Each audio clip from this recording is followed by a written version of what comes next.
Chapter 19. The Lord said to Moses and Aaron, "This is a requirement of the law that the Lord has commanded. Tell the Israelites to bring you a red heifer without defect or blemish, and that has never been under a yoke. Give it to Eleazar the priest. It is to be taken outside the camp and slaughtered in his presence. Then Eleazar the priest is to take some of its blood on his finger and sprinkle it 7 times toward the front of the tent of meeting. While he watches, the heifer is to be burned, its hide, flesh, blood, and intestines. The priest is to take some cedar wood, hyssop, and scarlet wool and throw them onto the burning heifer. After that, the priest must wash his clothes and bathe himself with water. He may then come into the camp, but he will be ceremonially unclean till evening. The man who burns it must also wash his clothes and bathe with water, and he too will be unclean till evening. A man who is clean shall gather up the ashes of the heifer and put them in a ceremonially clean place outside the camp.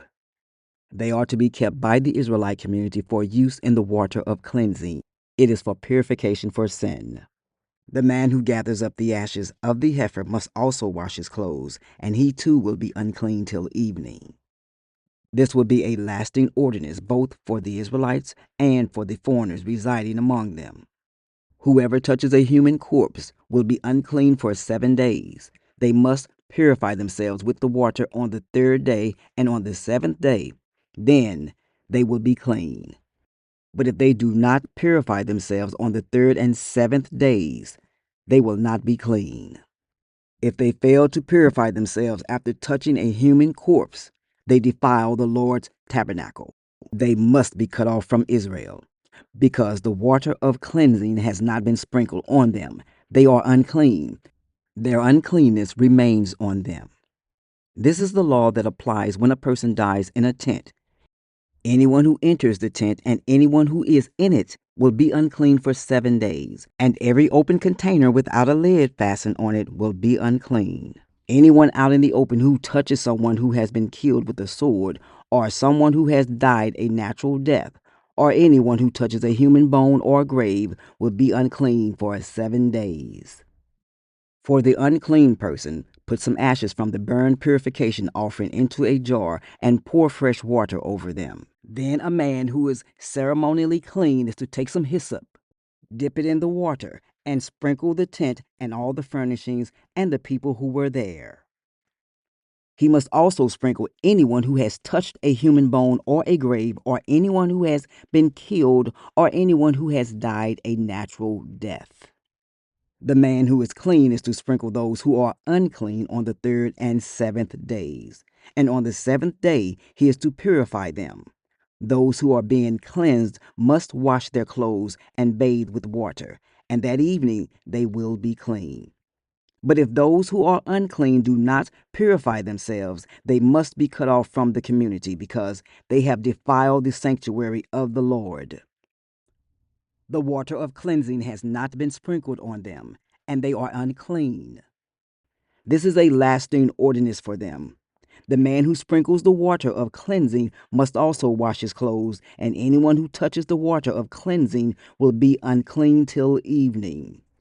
Anything that an unclean person touches becomes unclean, and anyone who touches it becomes unclean till evening. Chapter 20. In the 1st month, the whole Israelite community arrived at the desert of Zin, and they stayed at Kadesh. There Miriam died and was buried. Now there was no water for the community, and the people gathered in opposition to Moses and Aaron.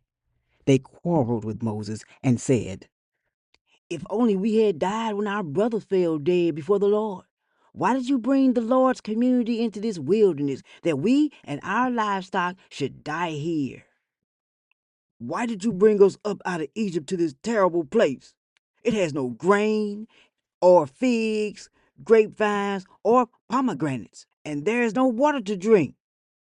Moses and Aaron went from the assembly to the entrance to the tent of meeting and fell face down, and the glory of the Lord appeared to them. The Lord said to Moses, "Take the staff, and you and your brother Aaron gather the assembly together. Speak to that rock before their eyes, and it will pour out its water." You will bring water out of the rock for the community so they and their livestock can drink." So Moses took the staff from the Lord's presence, just as he commanded him. He and Aaron gathered the assembly together in front of the rock, and Moses said to them, "Listen, you rebels, must we bring you water out of this rock?" Then Moses raised his arm and struck the rock twice with his staff. Water gushed out, and the community and their livestock drank. But the Lord said to Moses and Aaron, "Because you did not trust in me enough to honor me as holy in the sight of the Israelites, you will not bring this community into the land I give them." These were the waters of Meribah, where the Israelites quarreled with the Lord and where he was proved holy among them. Moses sent messengers from Kadesh to the king of Edom, saying, "This is what your brother Israel says. You know about all the hardships that have come on us. Our ancestors went down into Egypt, and we lived there many years. The Egyptians mistreated us and our ancestors. But when we cried out to the Lord, he heard our cry and sent an angel and brought us out of Egypt. Now we are here at Kadesh, a town on the edge of your territory. Please, let us pass through your country. We will not go through any field or vineyard or drink water from any well. We will travel along the king's highway and not turn to the right or to the left until we have passed through your territory." But Edom answered, "You may not pass through here. If you try, we will march out and attack you with the sword." The Israelites replied, "We will go along the main road, and if we or our livestock drink any of your water, we will pay for it. We only want to pass through on foot, nothing else." Again they answered, "You may not pass through." Then Edom came out against them with a large and powerful army. Since Edom refused to let them go through their territory, Israel turned away from them. The whole Israelite community set out from Kadesh and came to Mount Hor. At Mount Hor, near the border of Edom, the Lord said to Moses and Aaron, "Aaron will be gathered to his people. He will not enter the land I give the Israelites, because both of you rebelled against my command at the waters of Meribah. Get Aaron and his son Eleazar and take them up Mount Hor. Remove Aaron's garments and put them on his son Eleazar, for Aaron will be gathered to his people. He will die there." Moses did as the Lord commanded. They went up Mount Hor in the sight of the whole community. Moses removed Aaron's garments and put them on his son Eleazar, and Aaron died there on top of the mountain. Then Moses and Eleazar came down from the mountain, and when the whole community learned that Aaron had died, all the Israelites mourned for him 30 days. Chapter 21. When the Canaanite king of Arad, who lived in the Negev, heard that Israel was coming along the road to Athram, he attacked the Israelites and captured some of them.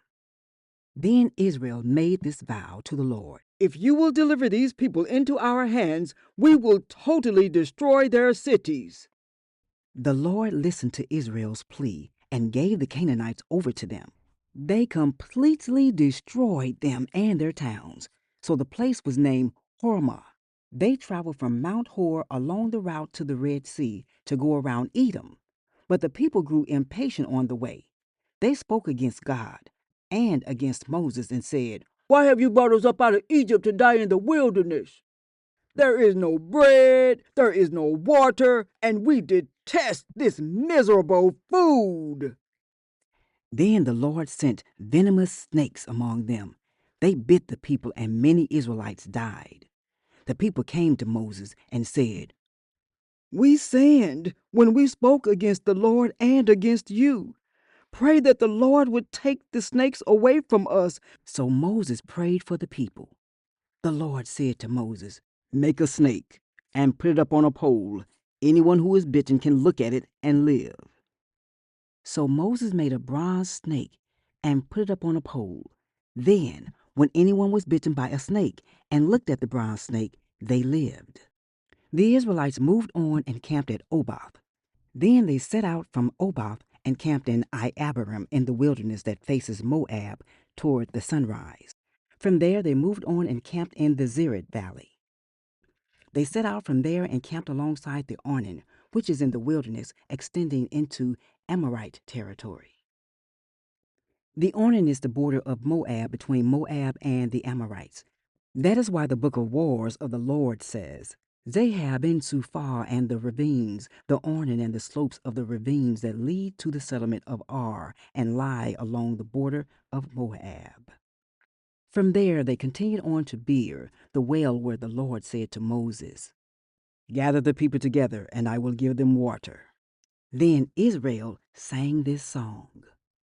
Spring up, O wells, sing about it, about the well that the princes dug, that the nobles of the people sank, the nobles with the scepters and staffs. Then they went from the wilderness to Mattanah, from Mattanah to Nahaliel, from Nahaliel to Bamoth, and from Bamoth to the valley in Moab, where the top of Pisgah overlooks the wasteland. Israel sent messengers to say to Sihon, king of the Amorites, Let us pass through your country. We will not turn aside into any field or vineyard or drink water from any well. We will travel along the king's highway until we have passed through your territory. But Sihon would not let Israel pass through his territory. He mustered his entire army and marched out into the wilderness against Israel. When he reached Jahaz, he fought with Israel. Israel, however, put him to the sword and took over his land from the Arnon to the Jabbok, but only as far as the Ammonites because their border was fortified. Israel captured all the cities of the Amorites and occupied them, including Heshbon and all its surrounding settlements. Heshbon was the city of Sihon, king of the Amorites, who had fought against the former king of Moab and had taken from him all his land as far as the Arnon. That is why the poets say, Come to Heshbon and let it be rebuilt. Let Sihon's city be restored. Fire went out from Heshbon, a blaze from the city of Sihon. It consumed Ar of Moab, the citizens of Arnon's heights. Woe to you, Moab! You are destroyed, people of Chemosh. He has given up his sons as fugitives, and his daughters as captives to Sihon, king of the Amorites. But we have overthrown them. Heshbon's dominion has been destroyed, all the way to Dibon. We have demolished them as far as Nophah, which extends to Medeba. So Israel settled in the land of the Amorites. After Moses had sent spies to Jazer, the Israelites captured its surrounding settlements and drove out the Amorites who were there. Then they turned and went up along the road toward Bashan, and Og, king of Bashan, and his whole army marched out to meet them in battle at Adriai. The Lord said to Moses, Do not be afraid of him, for I have delivered him into your hands, along with his whole army and his land. Do to him what you did to Sihon, king of the Amorites, who reigned in Heshbon. So they struck him down together with his sons and his whole army, leaving them no survivors. And they took possession of his land.